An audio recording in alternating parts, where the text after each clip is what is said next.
성경 속 테마 여행.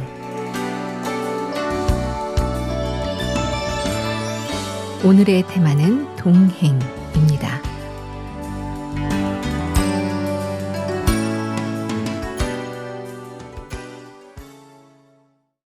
오늘 성경 속 테마 여행에는 기쁜 소식 강남교회의 박영찬 목사님과 함께합니다. 목사님 안녕하세요. 예, 안녕하십니까. 네, 동행, 길을 함께 걸어간다는 뜻인데요. 성경 속에 나타난 동행은 어떤 구절들이 있을까요?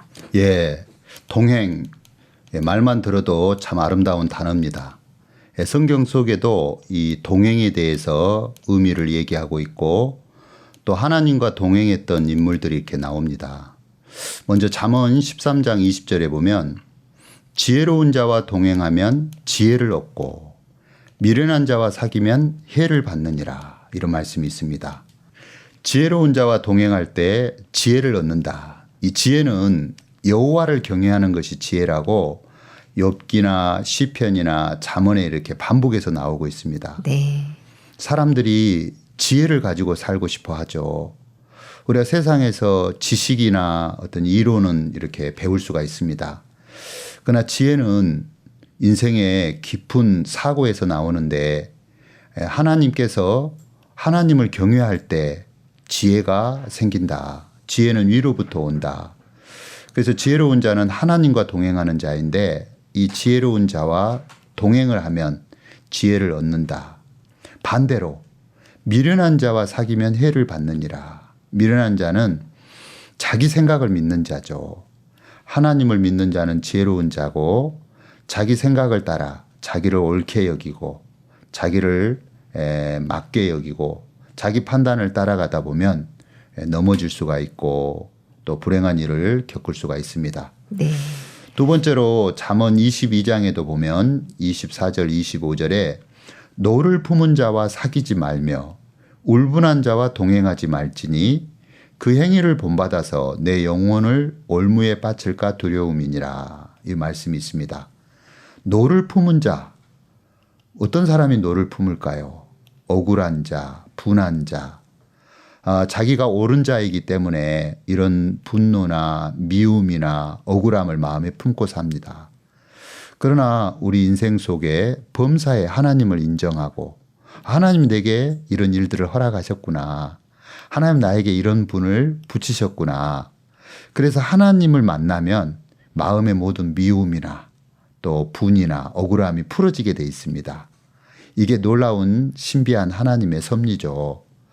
그래서 노를 품은 자나 울분한 자와 동행하지 말라. 그 행위를 본받아서 내 영혼이 올무에 빠질까 두렵다고 말씀하고 있는 것이죠. 네. 마지막으로 아모스 3장 3절에 보면 두 사람이 의합지 못하고야 어찌 동행하겠으며, 두 사람, 5월달이 이렇게 가정의 달인데 5월 21일이 부부의 날이더라고요. 남편과 아내가 만나서 마음을 같이 하고 또 같은 마음이 되어서 동행한다면 굉장히 화목한 부부가 되겠죠. 성경에도 두 사람이 의합지 못하고야 어찌 동행하겠으며, 서로 마음을 같이 할 때 동행할 수가 있는데 이 부부가 서로 마음을 같이 할 수 있는 비결은 내가 작은 자가 되는 겁니다. 내가 연약한 자가 되고 내가 작아질수록 아내나 상대방이 이렇게 고마워지고 또 소중해지기 때문에 마음을 같이 할 수가 있는 거죠. 네. 그래서 진정한 동행이 된다고 이렇게 생각이 되어집니다. 네. 누구와 함께 걷느냐 참 중요한 부분이죠. 특히 인생의 길을 누구와 함께 걷느냐는 많은 것들을 잃을 수도 또 얻을 수도 있는 일인데요. 성경 속에서 동행한 인물들은 또 누가 있을까요? 예, 성경에서 하나님과 동행한 인물들이 이렇게 많이 나옵니다. 첫 번째로 창세기 5장에 보면 에녹이라는 사람이 나옵니다. 이 에녹이 60세에 무두셀라를 낳았다. 무두셀라라는 자식을 낳고 난 이후에 하나님과 동행했다고 돼 있어요. 이 에녹이 무두셀라를 낳았는데 어떻게 하나님과 동행했을까요? 이 에녹이 무두셀라를 낳기 전에는 자신의 연약함이나 부족함을 발견하지 못했다는 거죠. 그런데 65세에 이 에녹이 무두셀라를 낳았는데 여러분 자식을 뭐 내 원대로 내 계획대로 키우기가 쉽지 않죠. 그렇죠. 아마 이 성경에서 무두셀라에 대해서 자세하게 나오지는 않지만 이 무두셀라의 의미를 보면 뭐 창 던지는 자, 또 하나님께 예배를 드리는 자 이런 의미가 있는데요. 아마 이 무두셀라가 연약함이 있는 우리 지금으로 얘기하면 아마 장애인이라든가 또 뭔가 이렇게 부족함이 있는 부분으로 사료가 됩니다. 네. 그래서 에녹은 정말 내가 자식을 키울 수 없구나. 내 생각대로 안 되는구나. 자신의 연약함을 발견했고 그로 말미암아 하나님을 의지하고 하나님과 동행할 수 있었던 거죠. 네. 예. 두 번째로는 창세기 6장에 보면 노아가 나옵니다. 노아가 그때 당시에 이렇게 세상에 죄악이 관영했고 사람들이 다 이렇게 자기 생각을 따라 악하게 살았다. 하나님 그 세상을 보면서 사람 지으셨음을 한탄하고 내가 세상을 홍수로 심판하리라. 그런 말씀을 하셨는데요. 모든 사람들이 그렇게 자신의 악함 속에서 살고 있었는데 자기의 진정한 모습을 발견하지 못했어요. 그런데 노아는 자신의 악한 모습을 발견을 했습니다. 난 정말 악한 자구나. 내 속에 이런 더러움이 있고 악이 있구나. 내가 하나님 앞에 심판을 받을 수밖에 없구나. 그런 자신의 부족함과 악한 모습을 발견했을 때 노아가 하나님의 말씀 앞에 그대로 순응하면서 그 인도를 받을 수 있었다. 하나님과 동행할 수 있었던 거죠. 하나님은 노아에게 홍수의 심판을 말씀하시면서 방주를 지으라고 하셨습니다. 그때 노아는 약 100년이 넘는 세월을 이렇게 하나님의 말씀에 순종하면서 방주를 지을 수가 있었는데요. 네.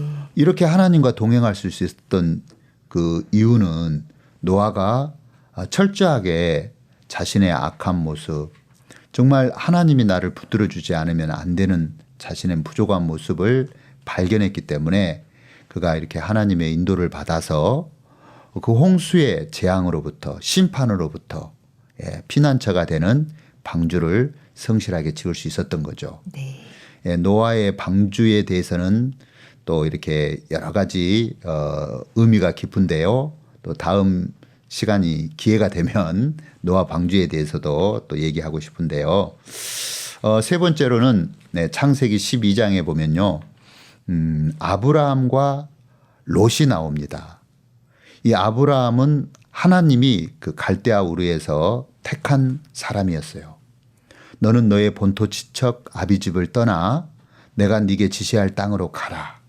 내가 너로 인하여 많은 민족, 네 자손이 바다의 모래처럼 하늘의 별처럼 많게 하겠다.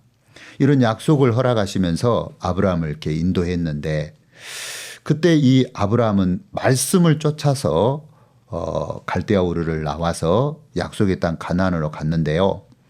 그때 이 아브라함과 함께 동행했던 조카 롯이 있었습니다. 네. 어떻게 조카 롯이 아브라함과 동행할 수 있었냐면요. 창세기 11장에 보면 이 롯의 아버지가 하란인데 하란이 무슨 이유에서인지 일찍 세상을 떠나게 됩니다. 네. 자, 이렇게 아버지가 돌아가시고 난 이후에 의지할 곳이 없었던 이 조카 롯은 아브라함을 이렇게 의지했고 그래서 함께 동행할 수가 있었습니다. 이렇게 사람들이 자기를 기대할 것이 없을 때 자기를 비우고 의지할 대상을 함께 동행할 수 있다고 볼 수가 있는데요. 이 롯이 의지할 대상이 없었을 때 큰아버지 그 아브라함을 함께 동행했었는데 안타까운 것은 창세기 13장에서 아브라함의 소유가 많아지고 롯도 더불어서 아브라함과 함께 하다 보니까 롯의 소유도 많아진 거죠. 네. 그러다 보니까 자기 소유가 많아지면서 이 롯이 이 아브라함과 함께 동행할 수 없었다고 되어 있습니다. 소유가 많아지니까 또 다툼이 일어나고 분쟁이 일어나고 결국 갈라서게 되는데요. 이렇게 우리 인생 속에서도 내 소유, 내 것, 내 오름, 내가 커지고 내가 자신만만해지고 내 것이 많아질 때 이렇게 진정한 동행이 깨트려지는 것 같습니다. 네. 뜻과 마음이 다르다면 동행은 사실 굉장히 어려운 일이 되는 건데요. 우리 사람들은 각기 마음이 다 다릅니다. 그렇다면 우리는 어떻게 동행할 수 있을까요? 예. 저는 제가 이렇게 부부의 인연을 맺고 살면서 부부 사이처럼 서로 사랑하고 서로 위해주는 사이가 또 있을까 싶습니다. 세상에서 가장 나를 위하고 나를 이렇게 따르는 자가 아내이겠죠. 어떤 아내가 남편이 안 되기를 바라겠습니까? 남편이 잘 될 때 나도 행복하고 또 반대로 아내가 행복할 때 남편도 행복한 거죠. 그래서 부부지간의 참된 동행, 사랑은 동행인데요. 그런데 이렇게 저희가 부부로 이렇게 살아보면서 제 이제 경험인데 제가 마주 보면 어떤 상대방을 마주 보면 상대방이 이렇게 장점보다도 단점이 보일 때가 있습니다. 네. 사람은 단점 없는 사람이 어디 있겠습니까? 그렇죠. 연약함이 있고 부족함이 있어요. 근데 마주 보면서 자꾸 그 단점이 보여서 단점을 얘기하고 지적하다 보면 이게 부딪힘이 오고 갈등이 옵니다. 그래서 정말 이렇게 우리가 마주보고 어떤 선악의 기준으로 그런 단점들을 지적하기보다는 참된 동행은 아내와 남편이 손을 잡고 같은 목적지, 같은 방향을 향해서 걸어가는 거죠. 네. 그래서 저들이 이렇게 복음 안에 들어와서 남편과 아내가 같이 구원을 받고 또 같이 복음의 길을 걷는다면 그것보다 아름다운 동행이 없다고 봅니다. 네. 목적지가 같단 말입니다. 네. 목적지는 같지만 가는 길이 달라요. 네. 그럴 때 일어나는 마찰과 갈등은 어떻게 하면 될까요? 예. 정말 이 동행할 때 이제 어려움도 극복하게 되고 또 함께 동행하면서 정말 새로운 어떤 행복한 마음들도 창조되게 되는데요. 갈등이 일어날 때 내 것을 주장하다 보면 서로 이렇게 부딪힘이 발생하는 거죠. 저를 이끌어 줬던 스승님이 계십니다. 그 스승님이 어떤 가르침을 주셨냐면 산에 토끼가 있고 호랑이가 있다. 근데 토끼가 토끼로 사니까 늘 호랑이가 두렵고 겁나고 이 토끼는 막 너무 무서운 거예요. 그러던 어느 날 토끼가 호랑이에게 잡혀 먹혀버렸다는 거예요. 네. 토끼가 호랑이에 잡혀 먹혀버리면 토끼는 끝나는 건데 스승님 뭐라고 이렇게 가르침을 주시냐면 토끼가 호랑이 몸에 들어가서 호랑이의 살이 되고 호랑이의 피가 되고 호랑이하고 하나가 됐다. 그 다음부터는 토끼는 전혀 두렵거나 무섭거나 불안한 게 아니고 호랑이와 함께 담대하고 호랑이와 함께 자유롭게 행복한 삶을 살게 됐다. 저는 처음에 이 스승님의 가르침을 잘 이해를 못했어요. 그런데 제가 나중에 이렇게 깨닫고 본즉 이 토끼는 바로 연약하고 부족한 제 자신이었어요. 네. 그런데 내가 이렇게 나를 가르쳐주고 이끌어주는 그 인도자 앞에 내가 잡혀 먹혔을 때 내가 무너지고 비워졌을 때 내가 이렇게 딱 제거됐을 때 내가 진정한 속해지고 동행이 되는 사실을 발견하게 됐습니다. 네. 특히 부부지간에도 이렇게 서로 속한 삶을 살면 너무 행복한 동행이 될 줄로 믿습니다. 네. 목사님께서는 목사님 인생의 노정을 누구와 함께 동행하고 싶으신지요? 저는 하나님 은혜로 이렇게 신앙생활을 하고 있습니다. 하나님을 제 인생에 만났다는 건 어떤 자리에서도 빼놓을 수가 없는데요.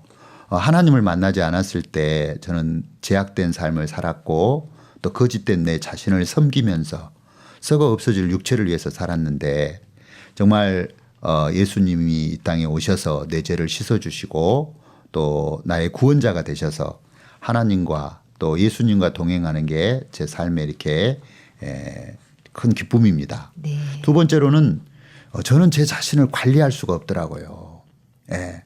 그래서 저를 이렇게 절제도 시켜주고 또 올바른 길로 이끌어주는, 나를 내버려 두면 내 생각 속에서 타락할 수밖에 없는데 이렇게 관리해주고 이끌어주는 하나님의 종이 계십니다.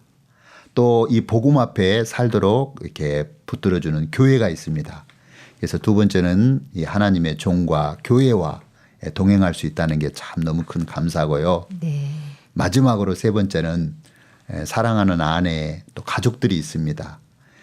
정말 저를 위하고 따르고 함께 해주는 이 가족은 너무너무 소중한데요. 내 자신이 이렇게 세워져 있을 때는 부딪힘이 오고 또 동행이 어렵지만 오랜 이렇게 인도 속에서 저를 이렇게 낮추고 비우셔서 함께하고 동행할 수 있는 그런 아내, 가족을 주셨다는 게 너무 감사하거든요. 네. 제가 정말 귀한 게 가까이 있어도 귀한 줄을 잘 모르더라고요. 근데 잃어버렸을 때 그 귀함을 깨닫게 되는데 5월 가정의 달이기도 하고 또 아내, 자식들 이렇게 귀한 걸 이렇게 발견하면서 행복한 동행이 되시기를 바라는 마음이 있습니다. 네, 목사님께서는 하나님으로부터 많은 선물을 받으신 것 같습니다. 네. 네, 오늘 성경 속 테마 여행에 동행해 주신 기쁜 소식 강남교회 박영자 목사님 감사합니다. 네, 감사합니다.